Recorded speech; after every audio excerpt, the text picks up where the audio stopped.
Hey, everybody, welcome back. Today, I have a really incredible guest. His name is Mike Cameron, and he's a Canadian writer, speaker, philanthropist, ultra marathoner, and advocate against gender based violence.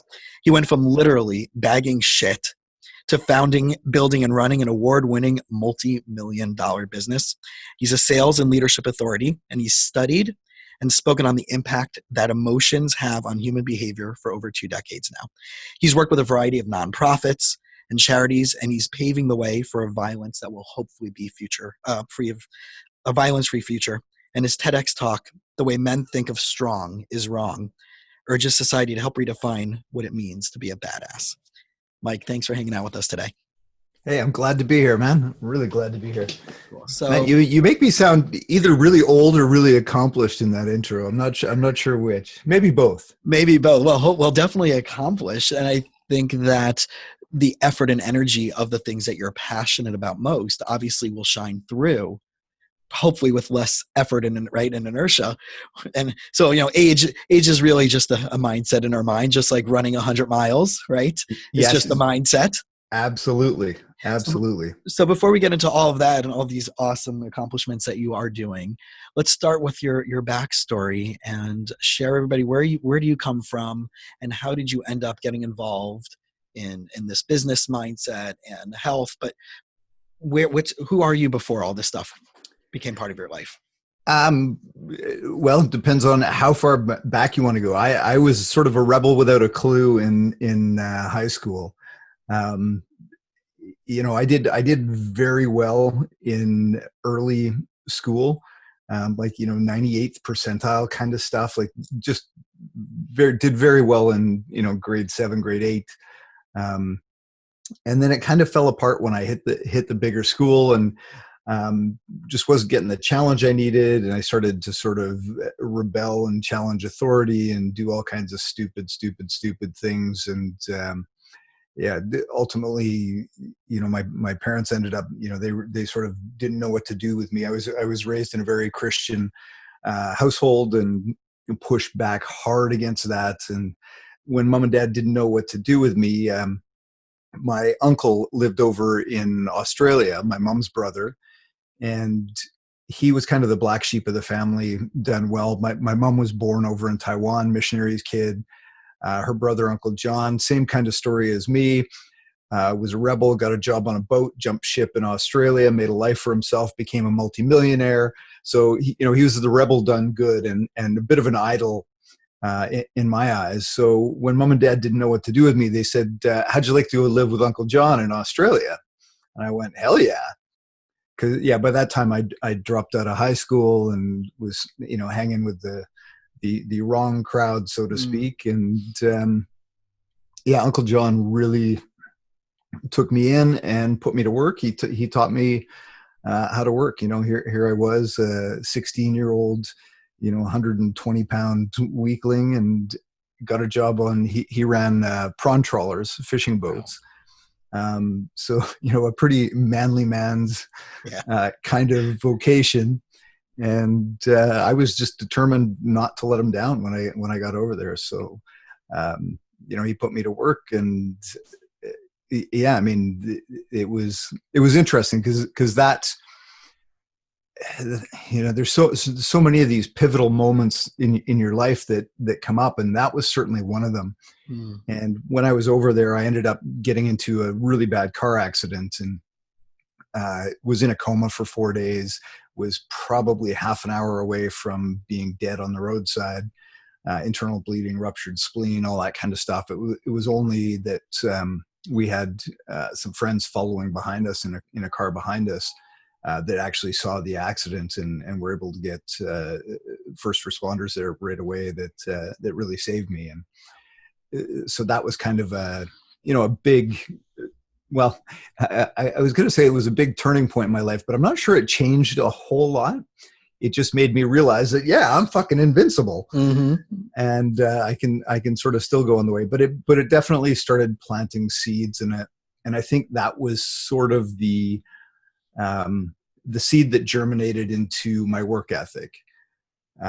Just learning, more of Uncle John's story, and he's just a fascinating dude. And he passed away about a year ago. Sorry. Yeah, actually, it's almost exactly a year ago, coming up. So yeah, it's with fondness that I speak of him. He, yeah, I just recently, as I authored my first book last year, I recently learned a little bit more of some of his backstory. And I always knew he sort of took off from Hong Kong and made a life for himself in Australia, but it turned out he'd crashed his employer's car and was hanging out with a bunch of Aussie university students. And rather than go back to work the next day and face the music, they said, why don't you hop on the boat with us? So they actually stowed him away on a boat and took him back to Australia with them. Amazing. So there's this legacy of people kind of finding the right thing to do by having to transition from something that wasn't working for them in your family. Yes, absolutely. And at that point, what were some of these philosophies and beliefs that you had to kind of recalibrate for yourself, right? Being this high school kid, then going off and moving and having your family say, listen, we can't figure this out for you here. What did you have to let go of? What did you have to drop? And what did you have to relearn about yourself at that point in life? Yeah, that's an interesting question. And I'm not sure I've really fully explored that, but I would say my immediate reaction would be, I was too stupid to really explore anything at that point. Like I said, you would think a near-death accident and having my ass handed to me by my uncle who made me work incredibly hard. We work in 10-hour days, 6 days a week, in pretty brutal labor. But the reality was, that just kind of reinforced my sense of invincibility versus teaching me humility, which it really should have. And I think, reflecting on that, if I could have, it took a few more times before I'd learned some of the lessons I probably should have learned back then. And it was interesting because I had, I speak professionally, so I get in front of a lot of audiences, and I had a young man come up to me not that long ago at one of the presentations I did, and he was maybe mid-20s, maybe actually he was probably early 20s, late teens. And the question he asked me I thought was so obvious, and I gave an immediate reaction, but I'm not so sure. So what he asked me was, he goes, do you think you have to live those lessons to learn them? Or, can I take your message, what you're standing up here telling me? And I'm like, well, of course you can take my message and learn from that. You don't have to go through the shit that I went through. Right. And as I thought about it, it's like, yeah, that sounds wonderful in theory, but I don't know that somebody preaching at me back at, when I was 16, 17, 18 years old. I mean, clearly, even with the experiences that I had, it didn't fully penetrate that heavy armor that I was wearing. So it sounds like this empowerment message of someone wanting to learn by example isn't as powerful as someone knowing that they can choose to make that mistake, and then realize back retroactively that maybe it wasn't a mistake. I needed to learn it that way for me based on my narrative, my experience, and my story, because that's your story, that's your experience, that's your challenges. I get the theme and the message, right? And we can take that either on a spiritual level, right? Whether it's from Christianity or my background in Judaism or other people's spiritual beliefs, right? That we have all these things that are taught to us in message, but we also have to walk the walk ourselves. Yes, absolutely. Or in your case, run the run. Yeah. So. Yeah. Well, and I think, the biggest sort of piece I would, if I could go back and rehab that conversation with that young man, because again, my answer was, well, of course you can learn from my mistakes. And maybe you can, but I think in order to do that, it's not so much about sort of learning from my mistakes, listening to and hearing. It's about being able to drop that shield and let some of those things actually penetrate. Because like I said, back at that point in my life, like I was so walled off. I was going to be this badass, um, whether it was businessman, whatever. I was destined for greatness, and nothing was going to stop me from achieving that. Yeah. Well, you said the magic word a few minutes ago, and you talked about humility. And Yes. the average young adult has to find that balance, or hopefully will find that balance between conquering the world and knowing how they can have help and support and nurturing and doing that. In fact, I was just working with a client today who is an incredible person. Ran a crazy 100-mile marathon, and has a military background, and the whole idea of a mindset of like doing it all alone, having a support. When you're running a major run, you have a support system, right? And you need to do it. It's not just the people along the way who are going to give you your water and your gels and your food, but like having a backup and a team. And a mindset that I see a lot of my clients have is that I have to go through the world alone, and if I need help or I ask for help, that means there's something lacking in me. I'm weak. And therefore X, Y, and Z. And I wonder if like this idea of humility, how would you play the idea of humility into all of that? Because someone could be too humble, right? This false humility, and someone can be right, really, really, truly humble in a way and never reach their potential. So what would you say is like the key balance? This is a fantastic question for me where I'm at in my life right now. Because I turned 50 years old last year, and it's part of the reason I acknowledged the introduction you gave me. Like, I've done a lot of really freaking cool things in my life, but I struggle with that sometimes.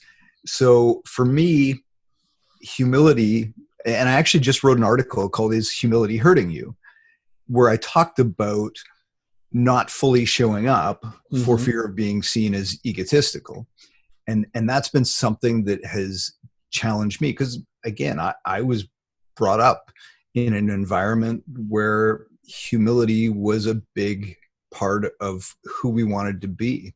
Yeah. The flip side of that is it can really make you withhold everything you've got to give. And it was a business coach of mine, I don't know, probably 7 years ago now, that really sort of framed it for me.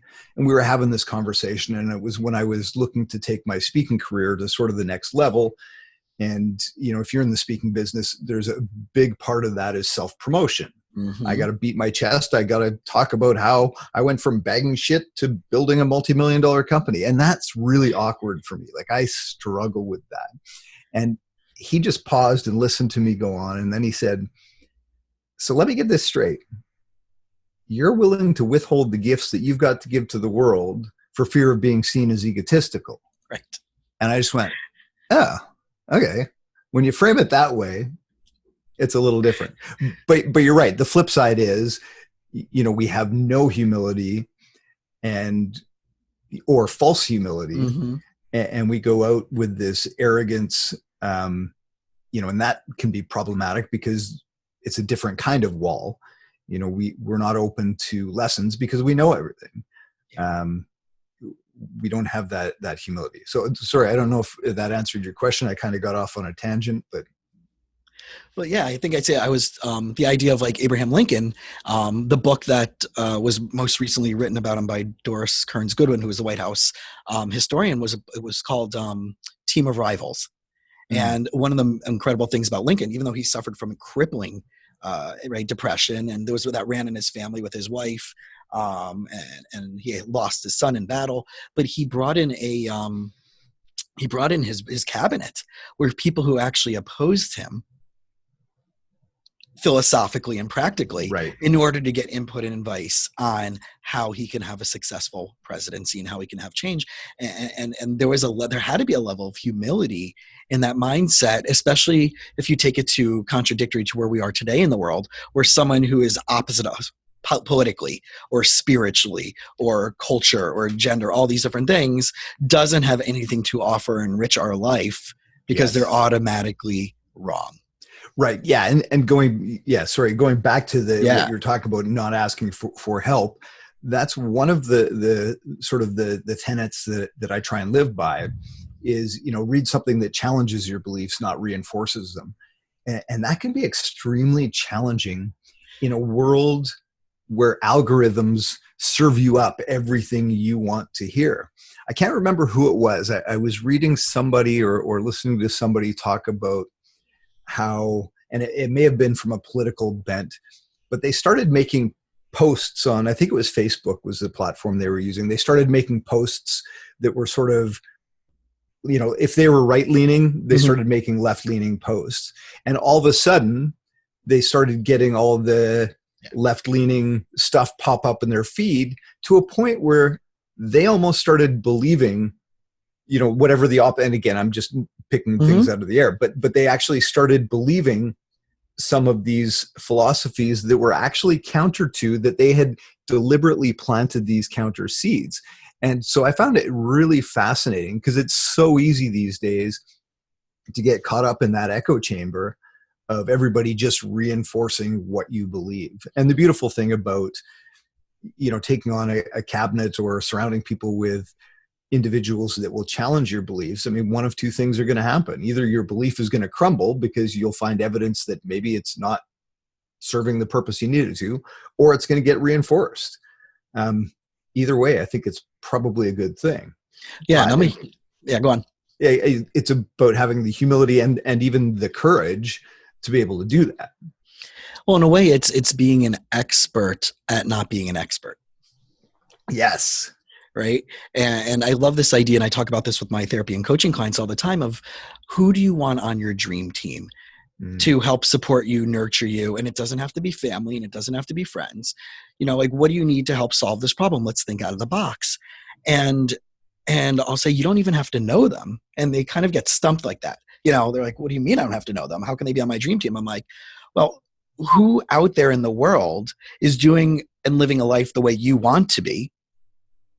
And how can you plug them into your year or on your YouTube videos or wherever it may be? And can I pick Casey Neistat? Huh? Can I pick Casey Neistat? Yeah, right?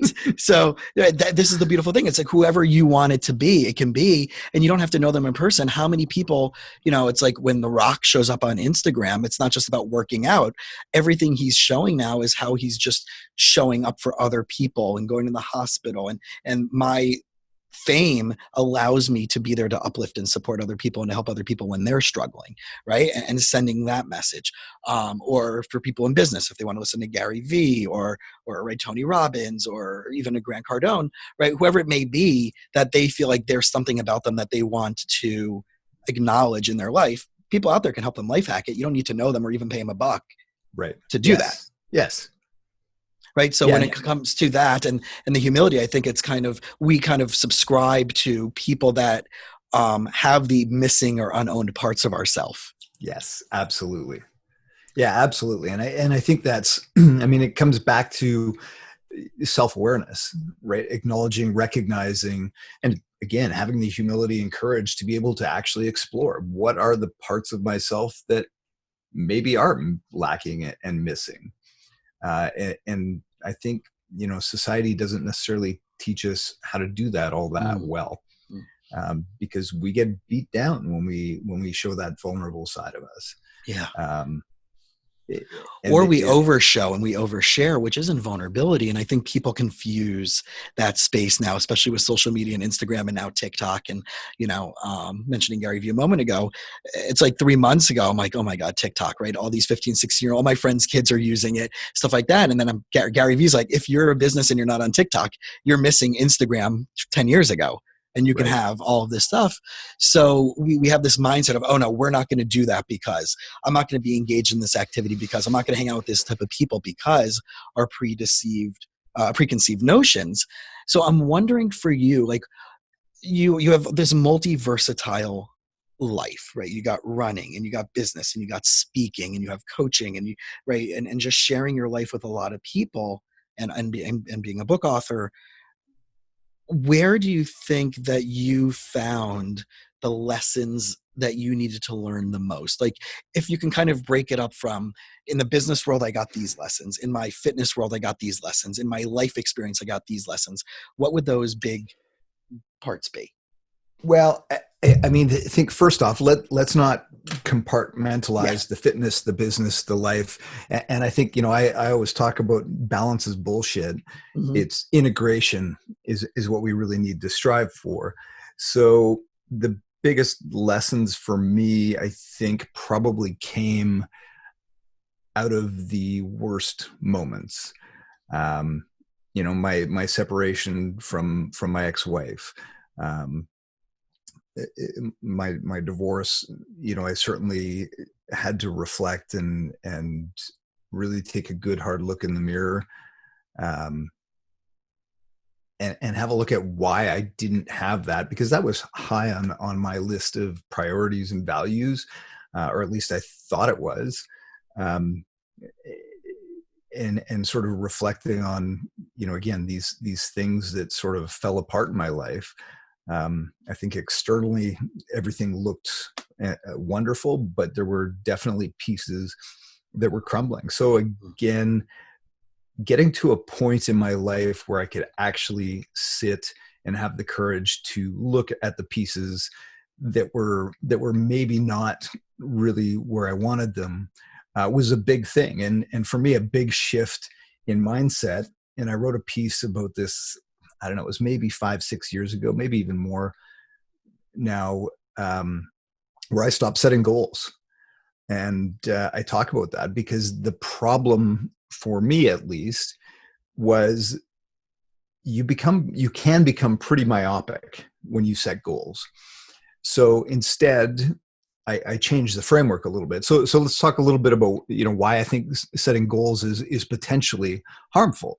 If I go back to when I was 20 years old or whatever, and I wanted to make that $100,000 income, that was kind of my first big goal that I was chasing.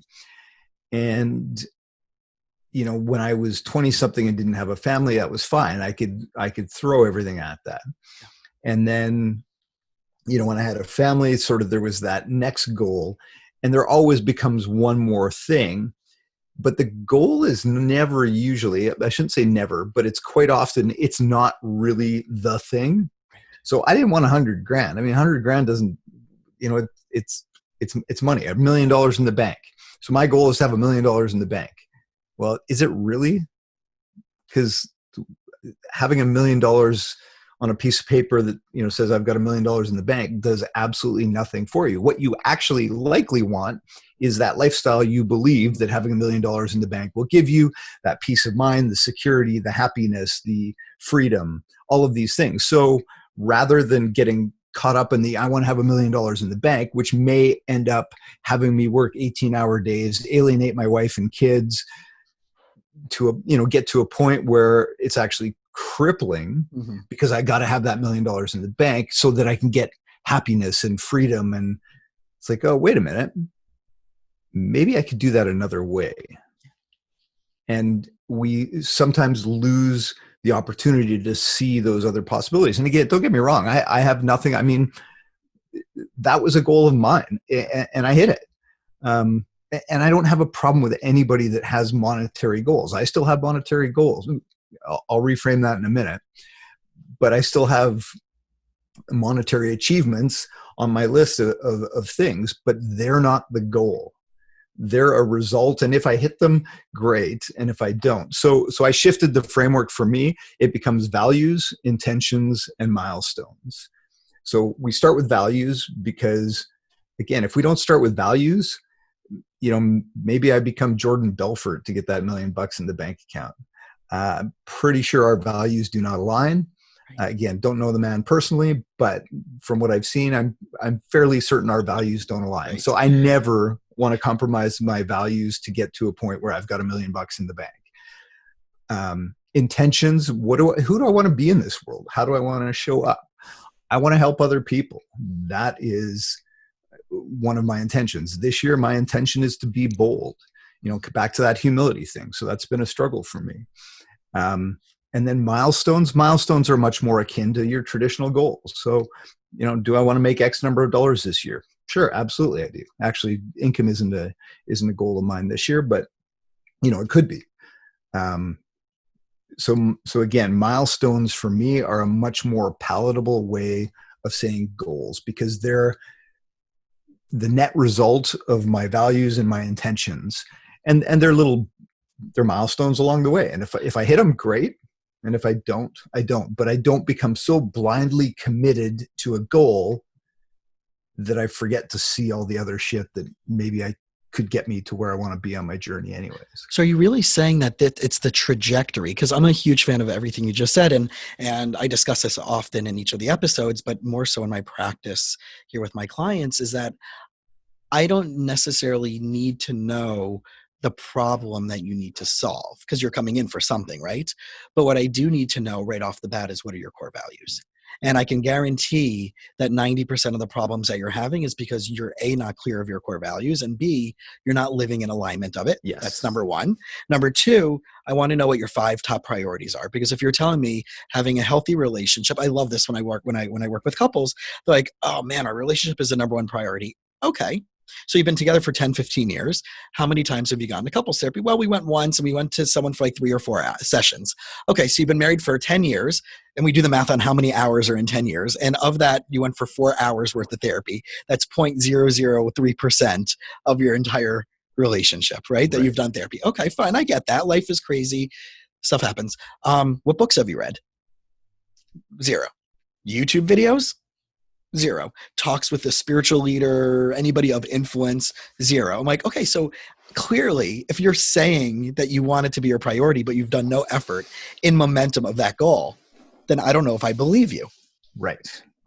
And I think that everything you're saying is very much spot on, right? It's the priorities, your core values, your priorities. How do you then tackle your priorities in alignment with your core values? And I think you're very much on it when the money shouldn't be the goal. What's the experiences and what I want my life to be like, and how do I want to show up in the world? Mm-hmm. And the money will show up because of that. Because if you're living your purpose and in your values, how can it not? Because you're going to be aligning with people who want to be in partnership with you. Yes, absolutely. Yeah, absolutely. And that's, I mean, my last vlog, I talked about, commitment to the process. You need to be more committed to the process than you are interested in the outcome. And if you can commit to the process, things will be great. And again, the values and intentions sort of map out what that process looks like. So when you started your business and you went from literally, like you said, picking up crap to creating this, what was that process for you? What was that like for you at that time? Well, again, I think that's just those little milestones along the way. It's the accumulation of little pivots all along the way, and being open to receiving the lessons. I could have done it a lot faster if I'd been a little more open to learning the lessons, but I feel like I did a few things probably the hard way. Which is fine. Some of us have thicker skulls than others, and sometimes have to do things the hard way. That's okay. But if you can avoid doing things the hard way, then great. So again, for me, it was the little milestones. So like when I say I literally started bagging shit, I worked in a garden supply wholesale. That was where I started my career. I mean, there wasn't a whole lot of options for a high school dropout at that point. So, it paid decent money and would keep me in beer and food for a while. And so I started literally bagging steer manure for a living. And then, ultimately I worked my way out of the soil plant into the warehouse, eventually into sales. And then, that was kind of my first lesson on that emotional intelligence piece and the impact that emotion has on human behavior was when I started selling steer manure. Because I can tell you, nobody buys steer manure because they want to own a bag of shit. Right. They buy steer manure because they believe it will help them cultivate a garden that'll end up growing them some beautiful flowers or vegetables or what have you. So they want the feeling that shit will ultimately give them at the end of the day. And that was kind of, like I said, that was sort of my first clue into the impact that emotion, feelings had on human behavior. And I started, as I sort of expanded my sales career, I started diving into that deeper. And, and then I moved into, I sort of hit the ceiling where I was at in the garden supply biz and got into the finance business. Started making, doing very well there. And I remember I was living in downtown Vancouver, British Columbia. Um, and I remember walking into a Porsche dealership where I met a fellow by the name of Bob. And Bob fully understood the impact that emotion had on human behavior. And he sat me down in this canary yellow Porsche. It was one of the first in Vancouver at the time. I think this was back in 1996. And I was 19 years, no, how old was it? I was, I don't know, 26 years old, something like that.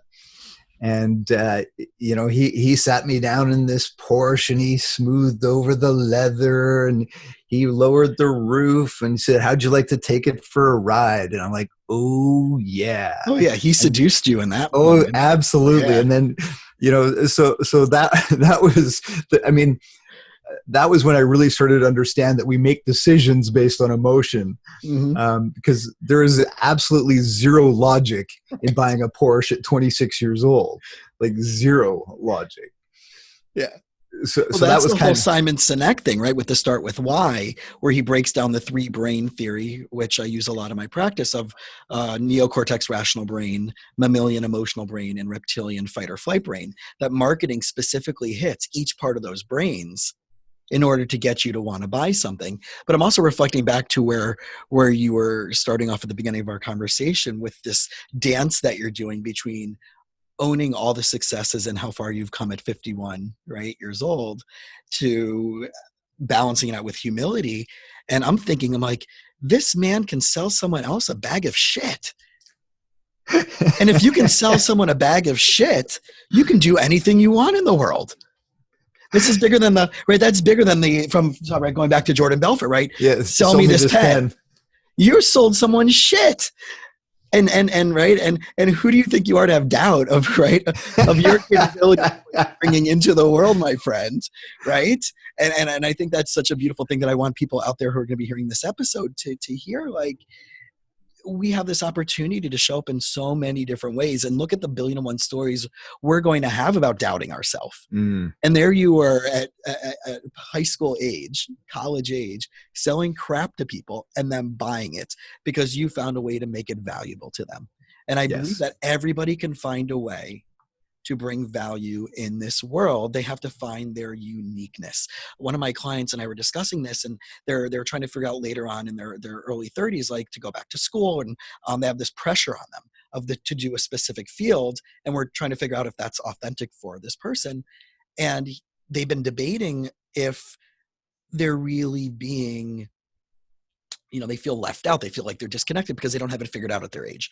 And I'm like, well, if you figure out let's get rid of the words right or wrong, that there's a right time frame, but how are you being unique in this journey? And if you're unique, then you don't need to do it the way everybody else has done it. Yes. So I like that pivot. And I think that's really important, because it's about owning your story, not trying to live somebody else's. And again, I keep coming back to that word courage. It is sometimes, it takes a lot of courage to actually own your story and not, be that doctor, lawyer, dentist, accountant, whatever that you feel like you should be. If that's not your story, then own it. Or alignment with your core values. It's funny, I've done this journey the last couple of years, and I got involved in this program called Business Finishing School, which was created by a capital ventures billionaire who his whole give back is to create a curriculum and a community around entrepreneurship through an empowerment model and core values based. And I realized, like, my practice has changed. Who I'm taking in as clients has radically changed. And even I recently went on a date with someone, and I'm hearing all these wonderful things in her life. And then I start hearing things about this person's family. And I'm like, wow, you're really amazing. But I don't know if I want that in my life, because I wouldn't even allow that onto my couch as a therapist. Right. And I know that if I preempted, and it's not a judgment of this person because I know how amazing this person is, but I know what I can tolerate and what I can't tolerate. And it's not going to make me more egoful or more happy or braggadocious if I say, look what I put up with, look what I'm willing to tolerate. Right. Yes. Yeah, and it's not a judgment of them. It's a definition of what's okay and fitting for me, of what I can handle, what I can handle in alignment with my core values. Yeah, absolutely. Yeah. And I mean, I think, coming back to your where have the big learnings been, and, I think the biggest learnings come out of crisis. The problem I think we often run into is we're not open to receiving those lessons. Like I say, we armor up, and, or we curl up and, hide away, um, when the shit hits the fan, and those are the opportunities that we have to for the most growth. um and that was, coming sort of back around to how I ended up with doing my work in masculinity and with men. um One of the things that I found shortly after my separation was meditation, mindfulness, yoga. And I really started doing sort of the inner work. And I met a woman who was on the same path, very much on the same path. And, she taught me lots. She was probably, sort of I would say a few years ahead of me on that journey. Um, and so I had the opportunity to share a lot of that with her, and it was wonderful. And again, I grew a lot. Um, but on October 2nd of 2015, she woke up at my house and headed off. She was a yoga instructor, actually, and so she left my house to go teach yoga for 6 a.m. So she got up at 5 o'clock and came around, gave me a kiss goodbye. I said, "Have fun at yoga." And that was the last time I saw her. She was ambushed and shot and killed by an ex-boyfriend who subsequently took his own life. And that, again, coming sort of full circle back to that, we make decisions based on emotion. Here was a guy that made a decision with very permanent consequences based on a very temporary emotion, based on the fact that he couldn't have this woman. And so for me, a big part of my journey has been remaining conscious, um, remaining conscious through such teachings as you're receiving. It was a yogi friend of mine, probably 2 days after Colleen was killed, sent me a letter to Rachel. Are you familiar with Ram Dass's work? Yeah. So And I know he just passed 2 weeks yeah, ago. yeah. So Ram Dass wrote a letter to Rachel, which was a letter to Steve and Anita, the parents of Rachel. Was a young girl who was brutally murdered. And I've probably read that letter several hundred times since then. But it was a yogi friend of mine who, again, very serendipitous connection, sent me this letter, and it absolutely changed my life. It's a very short letter, maybe 5 paragraphs, but there were 3 big takeaways in there for me. And the first was, he said, "Who among us is strong enough to remain conscious through such teachings as you are receiving? Probably very few." And when I read that, I just thought, I'm going to remain conscious through this experience. I am not going to, throw myself into a bottle, curl up into a little ball. And then the second thing he said was, "Our rational minds will never understand why, but our hearts, if we keep them open, will find their own intuitive way." And again, I can't tell you how many times in those initial stages, why would this happen to somebody as wonderful as her? Why would this happen when we had just connected on our journeys? And why? But understanding that there is no rational answer. You've just got to follow your heart was a big piece. And then the third piece was, now is the time to let your grief find expression, no false strength.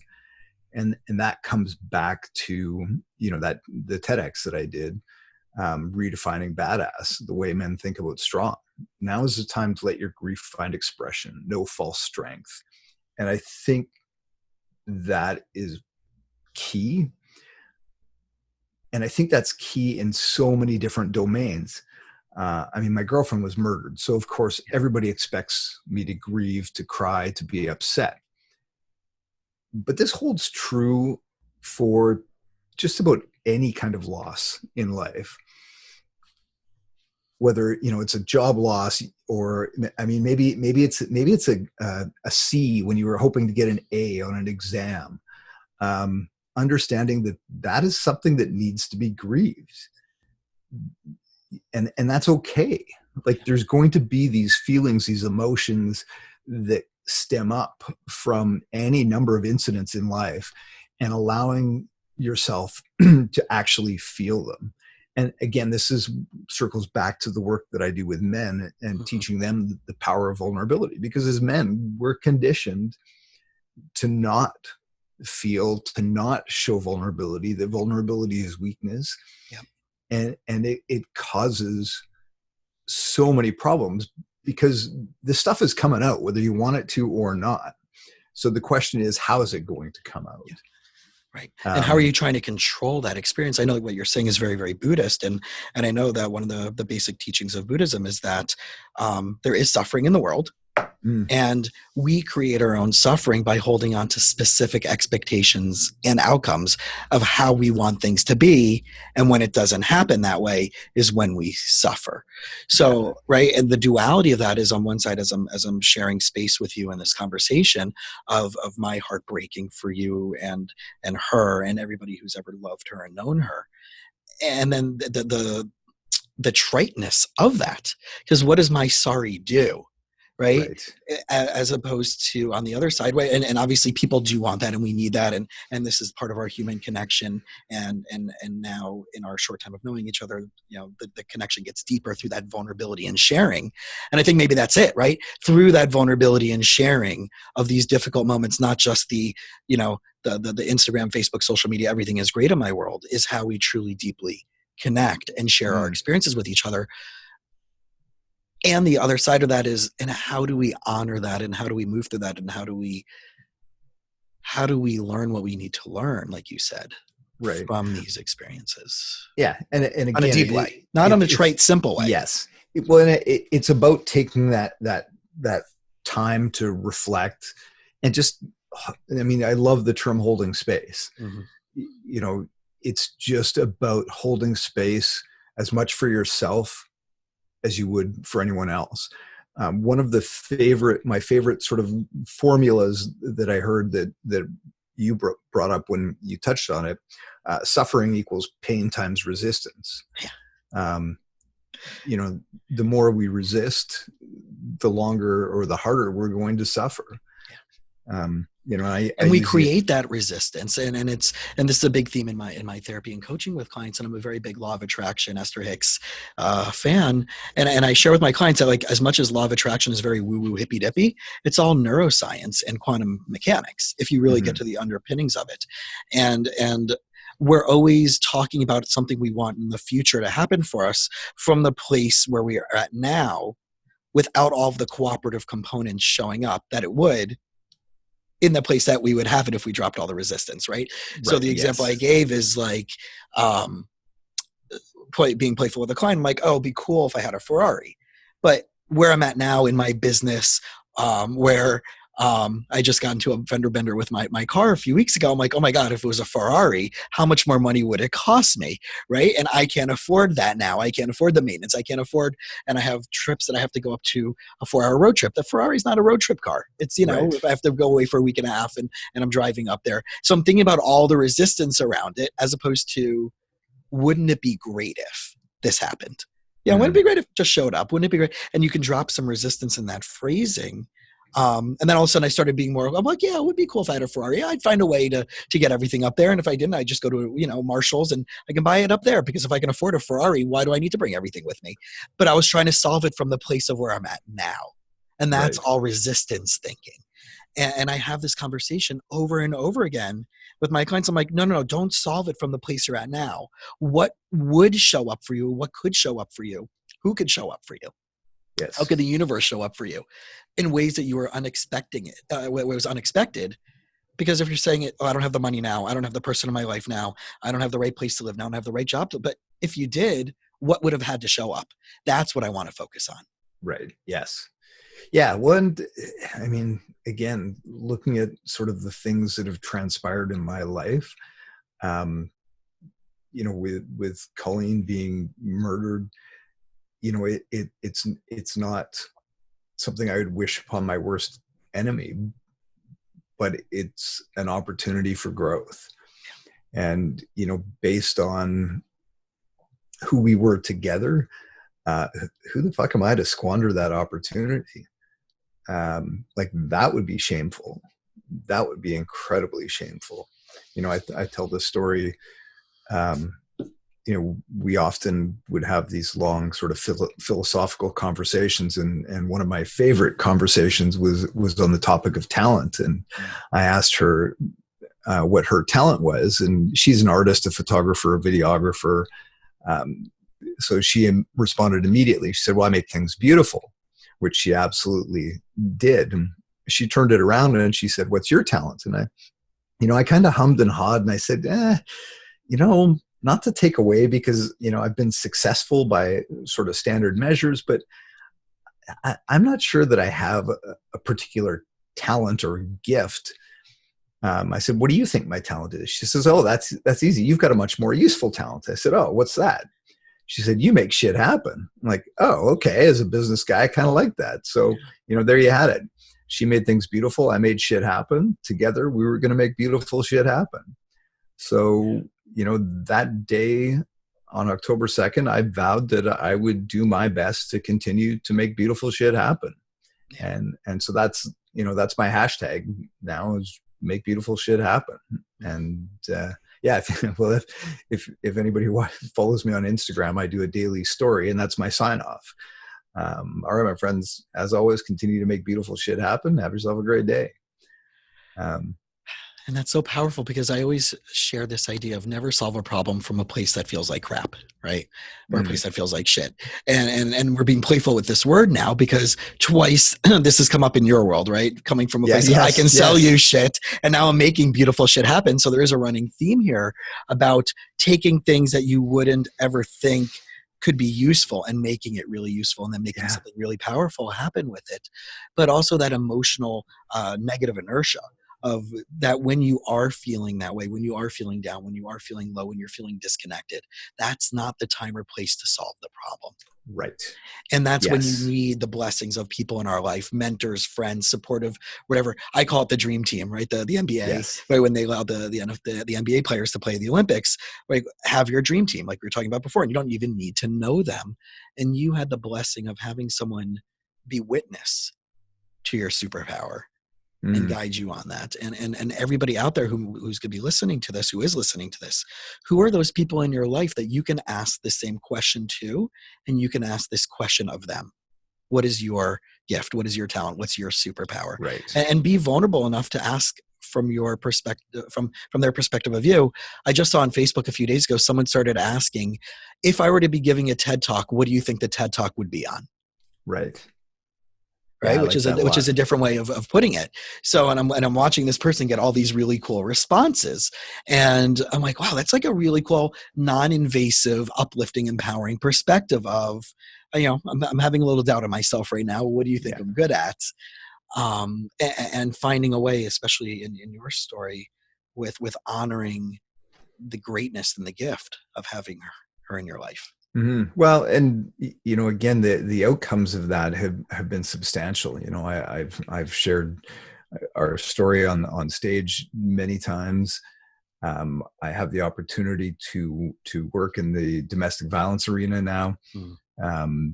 They're starting to do more about engaging men and boys in the conversation, and I think historically that hasn't been a thing.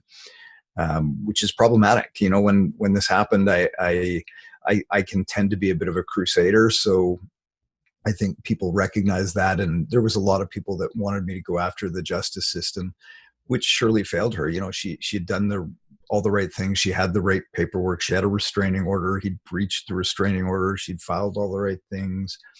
But when I looked at solutions, how do we build a better restraining order, to me was akin to putting a Band-Aid on a ruptured jugular. And, for me, it came back to, how do we prevent men like this from existing in the first place? And then circle back to all the work that I've done in sales and leadership, and how to not manipulate, but how to influence emotion to impact behavior. So from a sales perspective, absolutely, we need to make that emotional connection with our customer if we want to sell more widgets. From a leadership perspective, we need to make that emotional connection with our team. We have to give them something to buy into. So I look at sort of my 20 some odd years of journey and learnings.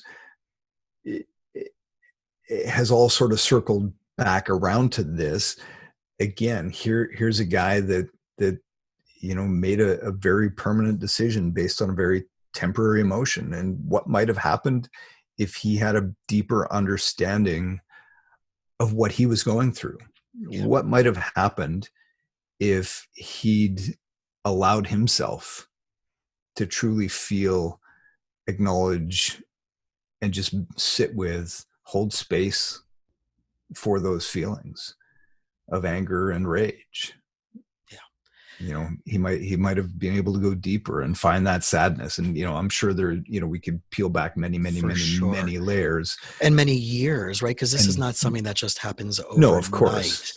And this is a conversation that needs to be had on so many different levels. One, for the people who are the victim of this intimate violence, right? And the numbers of intimate partner violence or ex-partner violence is staggering compared to random violence and domestic violence in general, or attacks in general. But you're talking about a long-term game plan starting when people are young. Absolutely. Right. And that's why I say men and boys, because I think that's important. And, again, you look at all the statistics, whether it's, violence related, but I mean, look at suicide rates. 4 times as many, 75% of all suicides are males. I don't think that's a coincidence. There's something wrong with how we as a society are raising our men.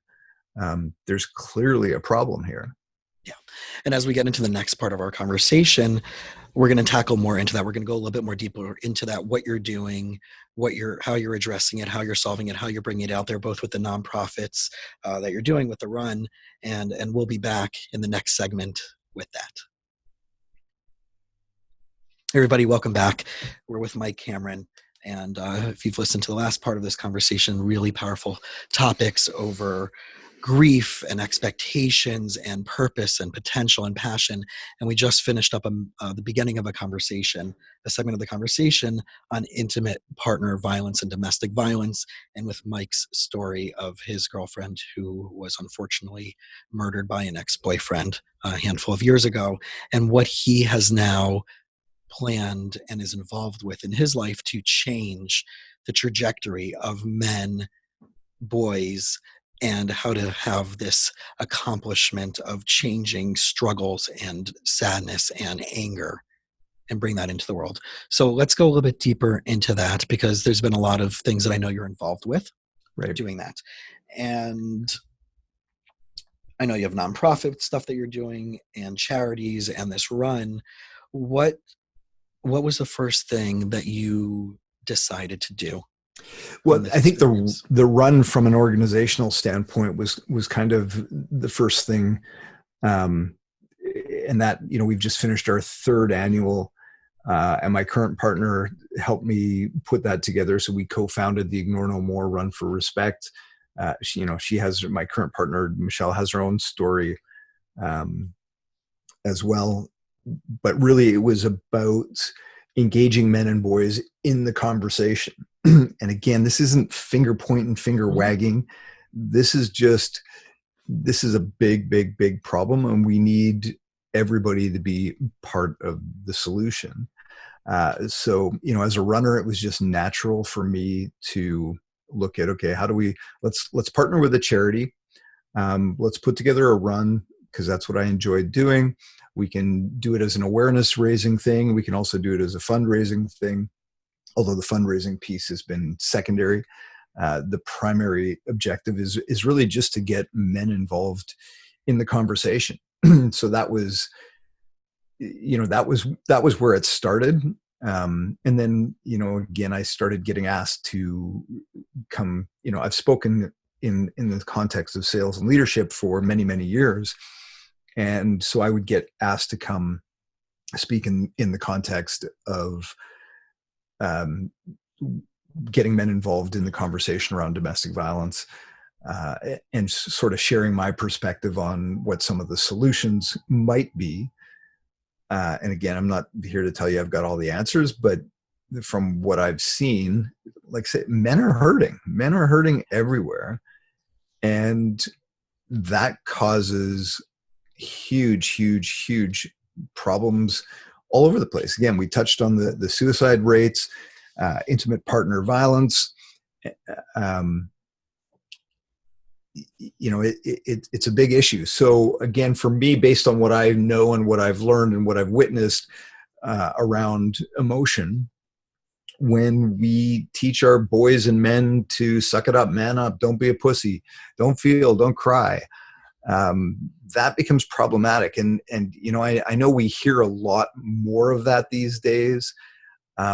But I fear that some of that gets lost, and that we don't fully understand what that means, and then we get these terms coined like toxic masculinity, which makes people tune out because I'm so sick of hearing about this toxic masculinity. So, for the record, I don't think masculinity in and of itself is toxic. I don't think there's anything wrong having a beer with the boys. I don't think there's anything wrong with scratching your nuts in public. I don't think there's anything wrong with playing sports, growing a beard, doing all these masculine things. I don't think that's a problem. I think where we run into problems is when we buy into some of the societal conditioning around this. We need to bury, suppress, avoid feeling at all costs, because you can't. It's just, you can't avoid feeling. You can bury it and suppress it, but it's still there, and it's coming up in one way, shape, or form. So I started last year or the year before, I started an organization called Connected Men. And it really, I use the acronym SOAR. So the principles there are slow down,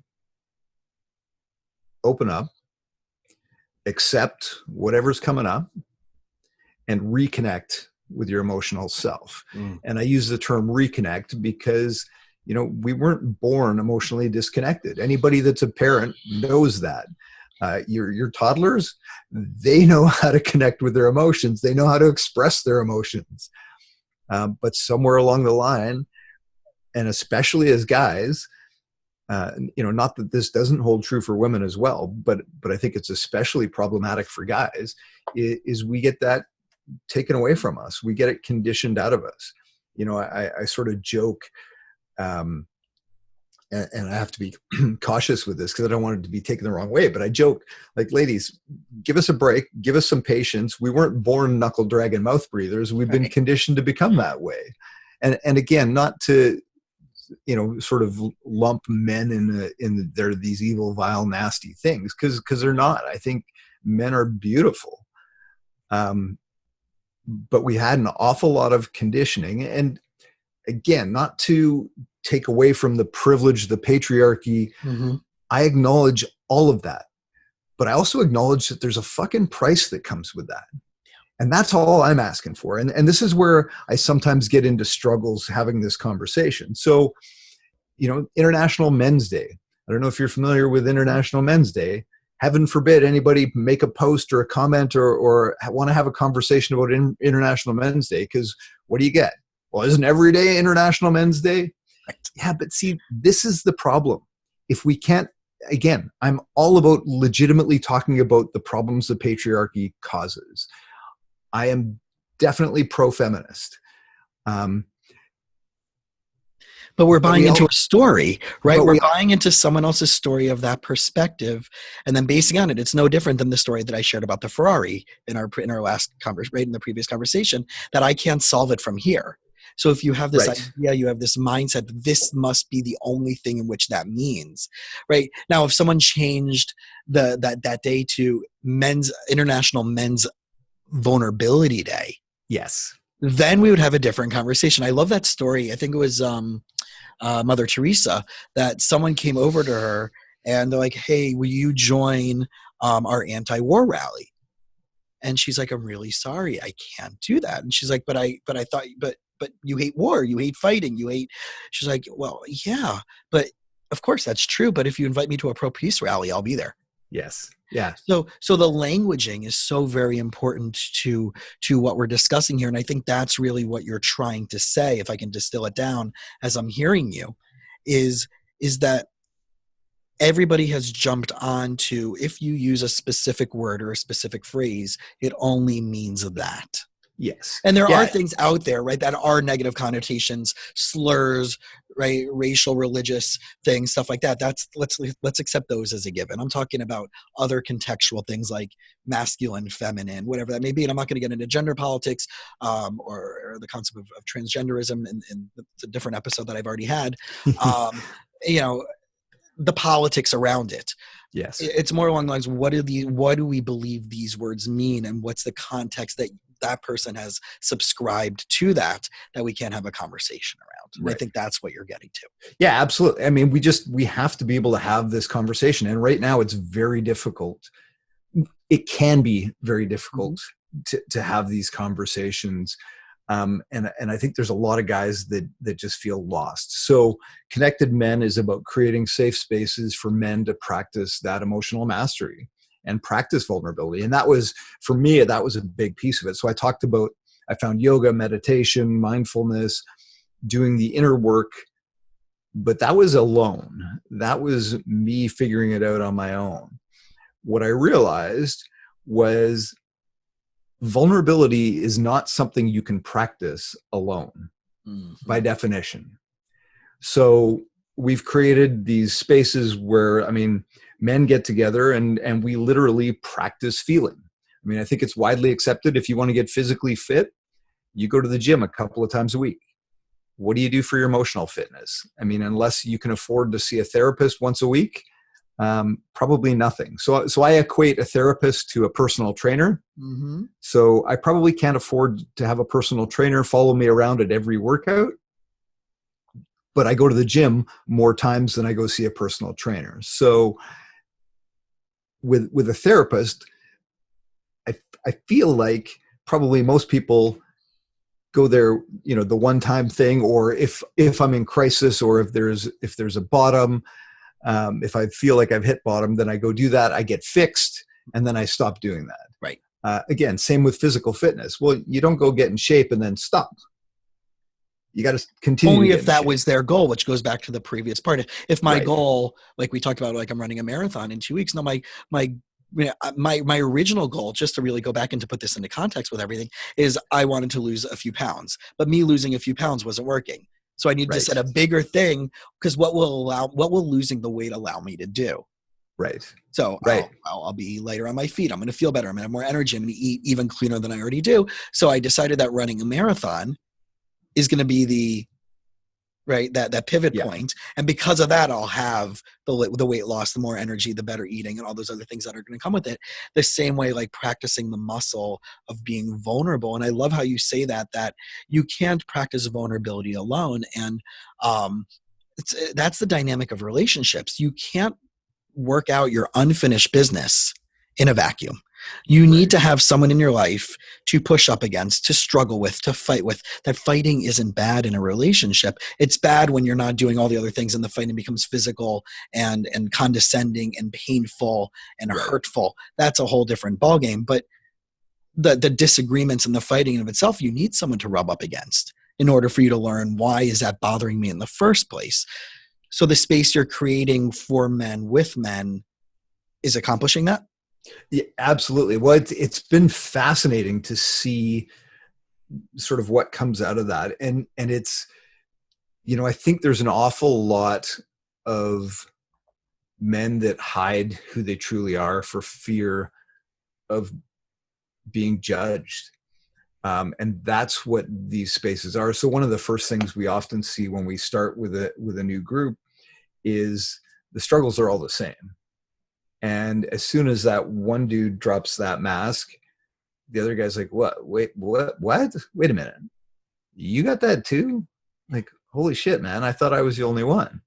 And almost without fail, they talk about this immense weight, this pressure that they've got to perform, to be the provider, to, bring home the bacon, to be that loving husband, to not show emotions because I have to be the strong one to help you and my children or the people around me to get through it. And I have to be the anchor. Totally. Yeah. Well, or the flip side of that is, again, there's a lady by the name of Melanie Hamlet that wrote a piece for Harper's maybe a year ago. Says men have no friends and women pay the price, because either that or your partner becomes your emotional dumping ground. And that's just not conducive to a healthy relationship either. So, for us, the connection that happens with these men in this space is incredible. When we can, and it all comes back to intention, right? It's not just about having a dude that you go out for a beer with every once in a while. It's about setting the intention that we're going to show up and we're going to slow down, open up, accept, and we're going to reconnect. And we have a number of different themes that we run through. And some of them are somewhat psychoeducational. Some of them are just, Christmas time. So we talked about what emotions come up for you at Christmas. And for lots of the guys, it's joy and peace. And for me, it's not. I freaking hate Christmas. It's a stark reminder of my failed marriage and my two kids that don't have a home that's together. Yeah. And it kills me, and I freaking hate it. And I feel a lot of guilt and shame around hating it because, again, I grew up in a Christian household. Christmas is supposed to be this wonderful, magical time. But it's not, it's just fucking not for me. And that's okay. So being able to have that conversation, I mean, I'm pretty good at having that conversation with total strangers, clearly. But, again, creating an environment where guys can have that conversation if that's what they need to. Or, like I said, for most of our guys, they love it. And they shared some magical moments of the holidays with their family and the connection with their kids and, all these things. And again, not that I don't have moments, but by and large, and again, I've got some other things that have come up for me after Colleen was killed around the holidays that just make it difficult. So, that was one of our themes, and we've talked about the goal setting piece. We've talked about forgiveness was a huge one. We could probably do forgiveness as a recurring theme every week and not run out of stuff to talk about. But it's really just about allowing guys a space to get out of their heads and into their hearts. And do that with other guys. You just said a moment ago that I'm really good at just sharing this even with strangers. And I want people who are hearing this to really get this.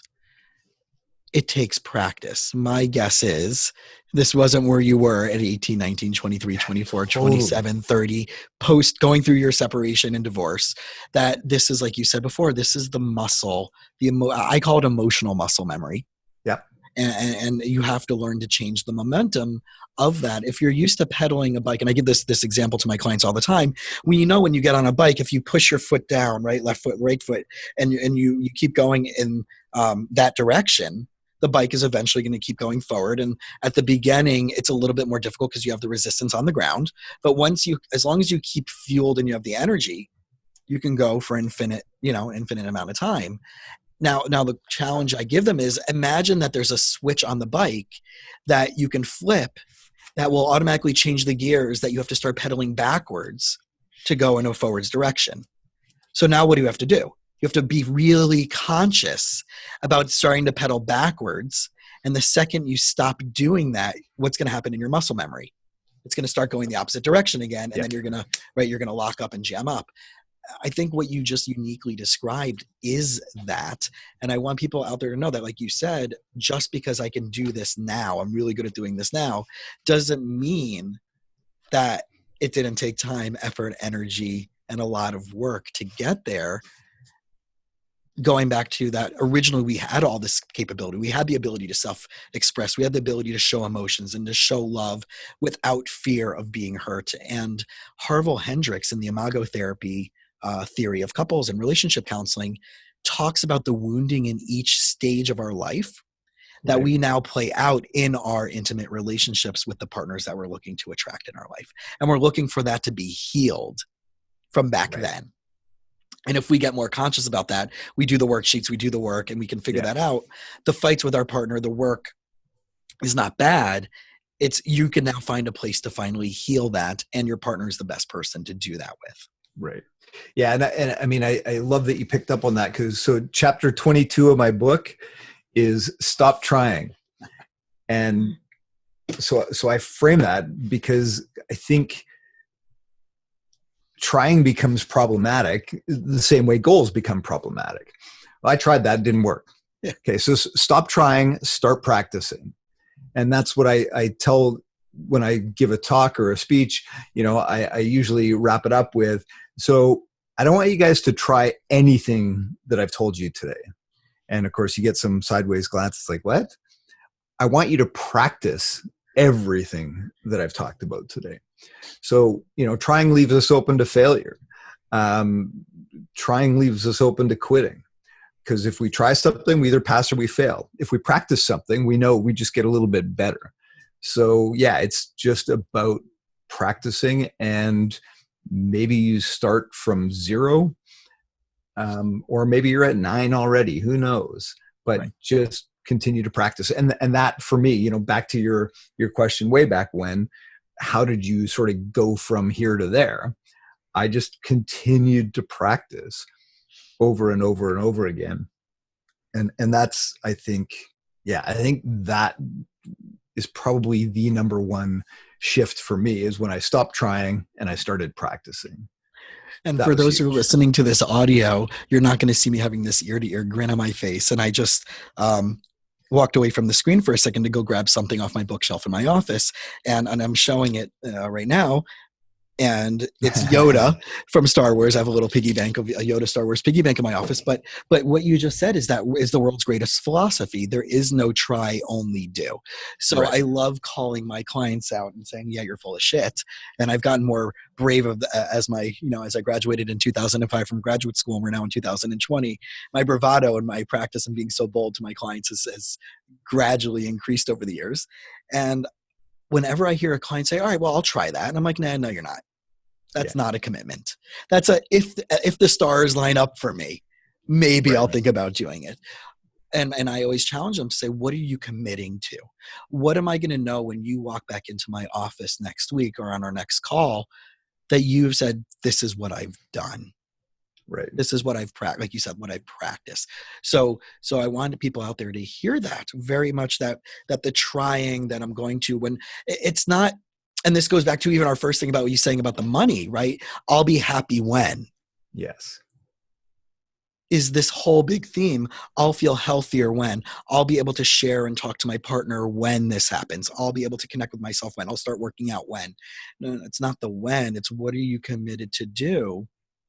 That's part of this process that has a bigger value and has a bigger goal. And what are the benefits to that? Yeah. But we also, on the flip side, have to talk about the risks of what will happen if you don't. Right. Yeah. And do you see that happening for those people that you're working with? And when you're speaking that, let's talk about the risks. If you are who you are today, and this continues without you doing this work, here are the risks that you're going to face down the road. Yeah, I mean, for sure. And I tend to sort of focus more on the positive, but it's like, yeah. So what does it look like 6 months down the road, 12 months down the road, if you consistently practice this versus if you don't? And, which outcome would you prefer, or which process? And again, I tend to use the sports analogies because, for me, I did Ironman back in 2013, and I couldn't freaking swim. Like when I started that journey, I couldn't swim. And But I you made a thought, decision to do it ananyway. well, yeah. So this comes back to we make decisions based on emotion justified by logic. So my then 12-year-old boy had just finished doing the ITU, the International Triathletes Union race in Edmonton here. And he got out of it was starting to get to be real distances now. I think it was a 500-meter swim and maybe a 15K bike and a 3K run. So, at 12 years old, they're starting to get real. Like I think that would be equivalent to a sprint triathlon here. Yeah, it's not quite a sprint. Not quite sprint. It was a little, it was close. It was close to a sprint, but it was a little shorter than a sprint. But he finishes up and he looks at me and he's wide-eyed and grinning and he says, "You know what, Dad? We should do Kelowna together." And Kelowna was a race that I knew they had a try. So, here I am, proud papa moment. What the hell else am I going to say? But of course we're going to do Kelowna together. I made a decision based on emotion. I justified it with the logic that, Kelowna has a try. It's a 300-meter swim. I've run a marathon, so a 3K run is not a big deal. And then I got home and it's like, oh shit, I don't know how to swim. Well, it's 300 meters. How hard could it be? And then I hopped in the pool and it's like, oh, I can't swim 25 meters. So again, that comes back to that practicing. And eventually I swam the 300 meters and eventually I swam the 3.8 kilometers of Ironman. But when I started that process, I really couldn't swim. Right. And that's all the resistance. That's all that old Yes. emotional muscle memory, all that old story. Right. And as I shared, I'm running a marathon in less than 2 weeks now. And my training hasn't been as consistent. So I'm trying to squeeze in some long runs and maybe just do a 5K once or twice a week. But I'm nowhere near, I think my longest run was half the distance of the half marathon. And I'm 2 weeks out. And I'm like, oh my God, I'm not going to make it. I have 2 weeks to. But I'm like, I don't need to run the whole half marathon before the half marathon. I just need to get a few miles away. Yeah. And just keep the inertia up. And we psych ourselves out on so many levels where people are like, oh, are you going for a time? I'm like, nope, I'm going to enjoy the whole experience.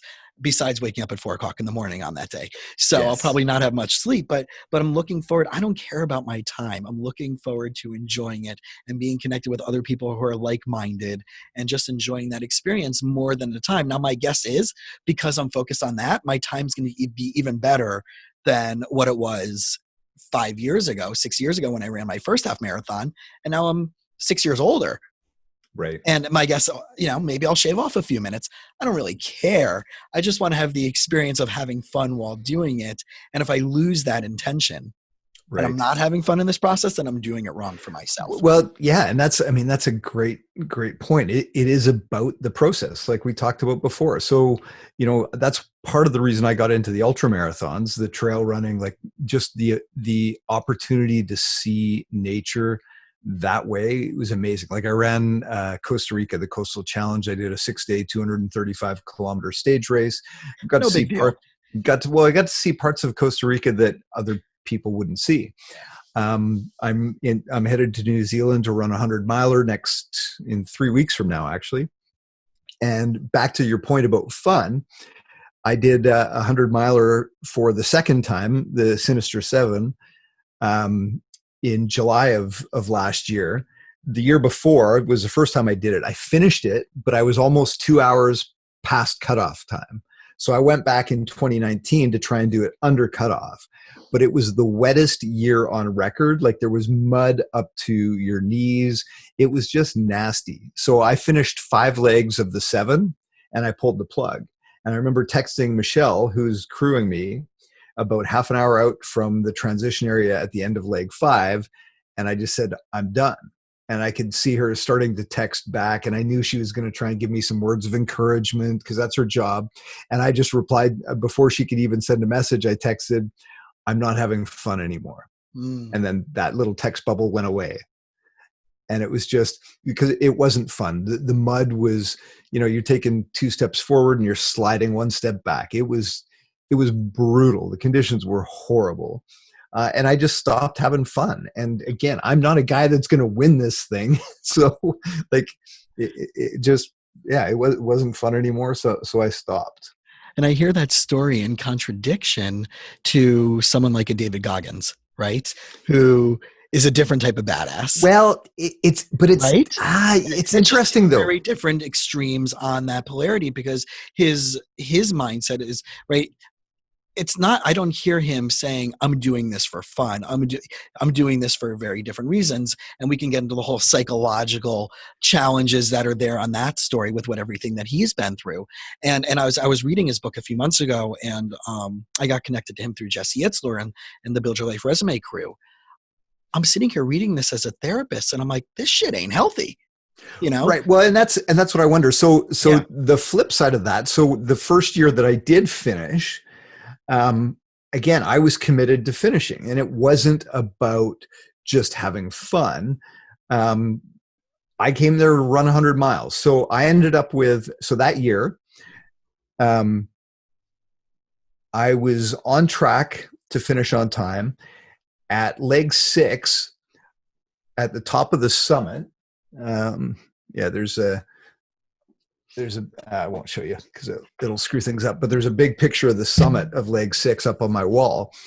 And I got to the top of leg 6, and both my feet split.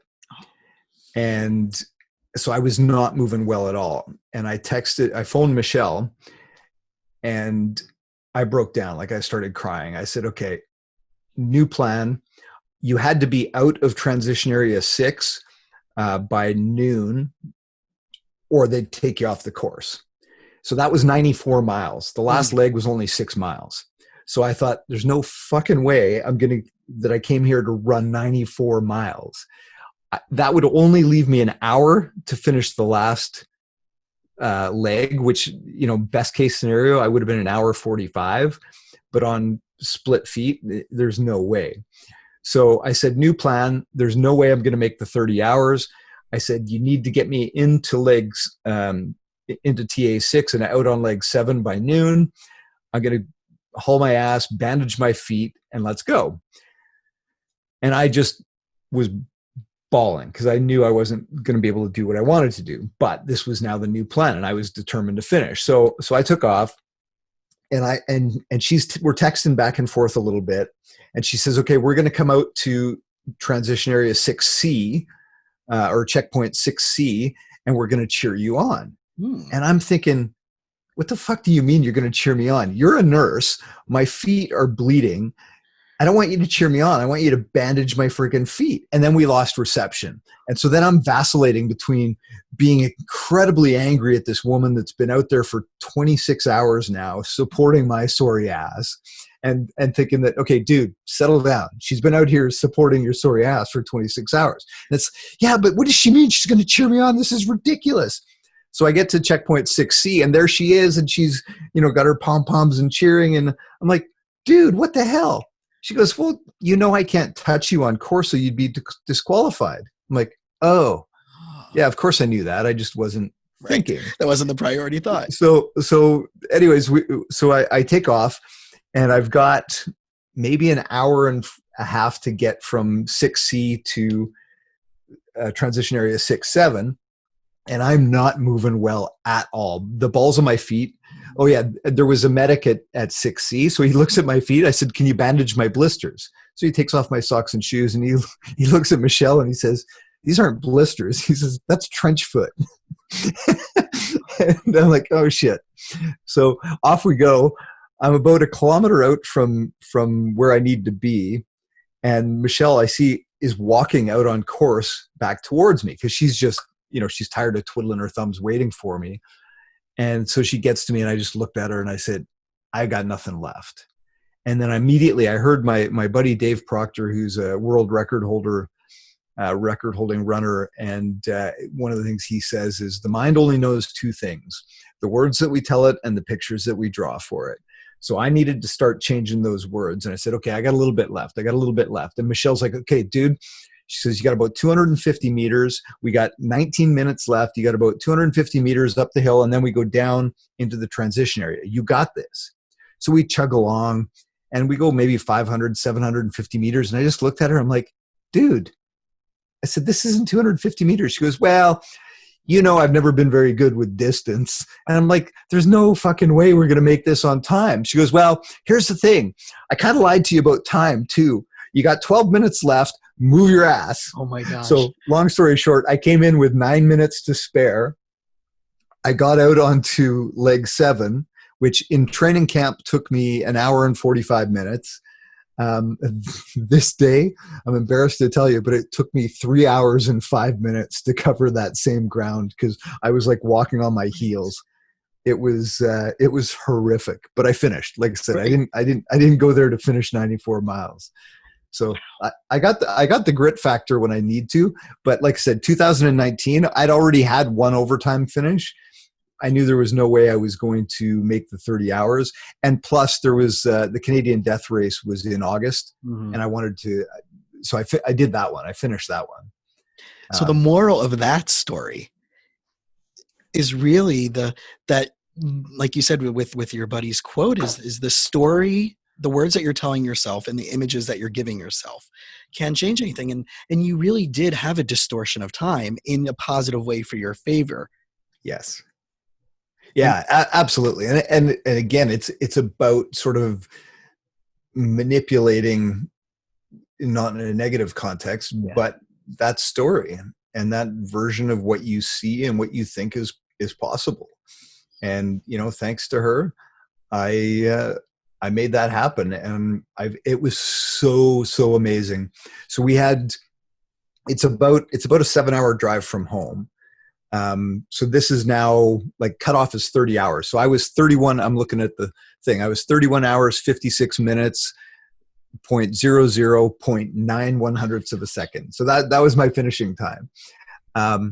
But I had almost a dozen of my friends from Edmonton who stuck around to watch me finish. It was amazing. So like I say, I was almost 2 hours over the time limit. And I'm pretty well connected in the run community. The race director was kind enough to leave the finishing arch up for me. And I'm grabbing a beer. This is my death race beer, but they give you a big beer with your name on it and your finishing time. That's awesome. I didn't get my belt buckle because I was over time, but he gave me my finisher beer. Oh. And it was the best beer I ever drank in my life. And what a great metaphor. It's like we're not always going to get the finishing medal, but we still might end up with an unexpected gift. Exactly. That we can still use in some way, shape, or form. That can come into benefit from some other place. So we tackled a lot today, right? We went from the mindset of building a business, letting go of old stories and expectations that our family puts on us in order to find our purpose and our passion. We talked about core values. We talked about finding our priorities. We talked about goal setting and maybe a new way of thinking about setting goals based on things that can be more authentically aligned with us. If there was one thing that you can share, and I call this on my on one foot question, that if you had 2 to 5 minutes with somebody that you would never meet again, but you wanted to impart some wisdom in that time frame, what would that be?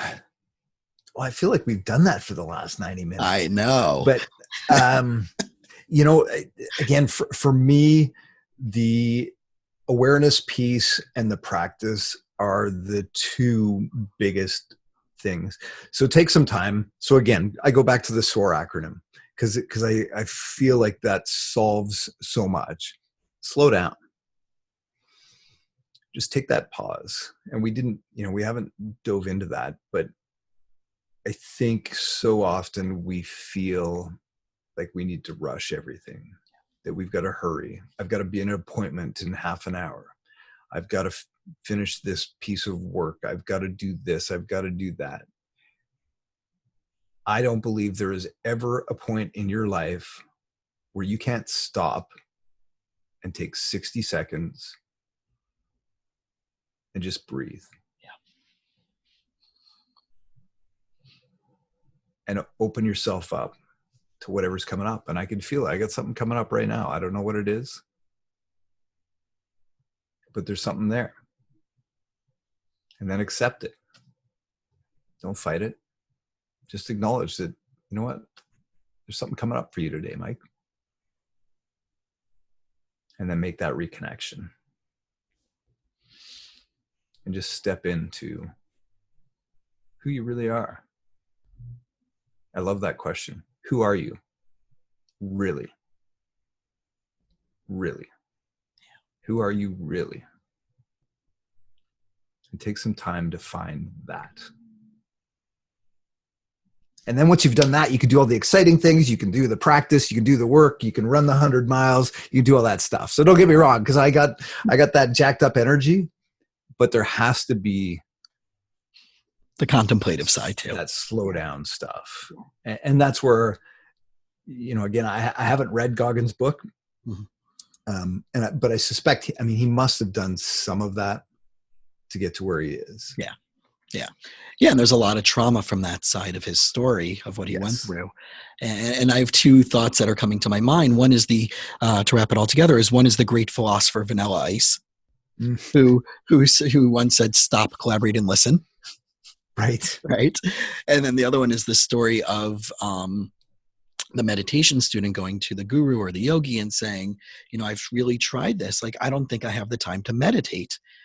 And the guru goes back to them, you don't have the time to not meditate. Yes. So I challenge people that when they're trying to get into a contemplative state, into a meditative state, that you don't have to sit there for 20 minutes, 15 minutes, 30 minutes, an hour, but you can do 15 seconds, 30 seconds, 60 seconds, 10 times a day. Yeah. Or even once a day, or even once a day. Right. So this was a big thing for me with my current partner, Michelle, is, I started with 5 minutes with her. Well, what I didn't realize was 5 minutes was an eternity and she couldn't do 5 minutes. So then it became, let's do 30 seconds. And even 30 seconds was a struggle. But again, it's like the swimming piece, right? You got to swim 3.8 kilometers. I don't know what that is in miles. You got to swim 3.8 kilometers to do an Ironman. Right. There's no way in hell, but I do it 25 meters at a time in a pool until eventually I get there and I get that practice over and over again. Well, that's the headlight metaphor, right? Of you can only see whatever your headlight's showing you, but that headlight's always moving. So it's always the next, yards or the next X amount of feet, but that it's always constantly unfolding. And maybe as we tie all this together is that life will always constantly be unfolding. What are you willing to drop the resistance around?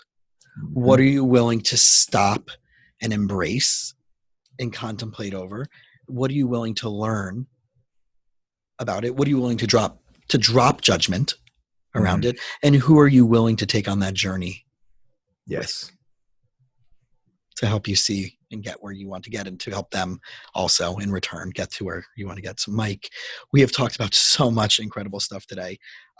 Let's talk for 30 seconds about your book and how they can find you and how they can track you down and hear you and get more involved in your subscribe to your YouTube channel.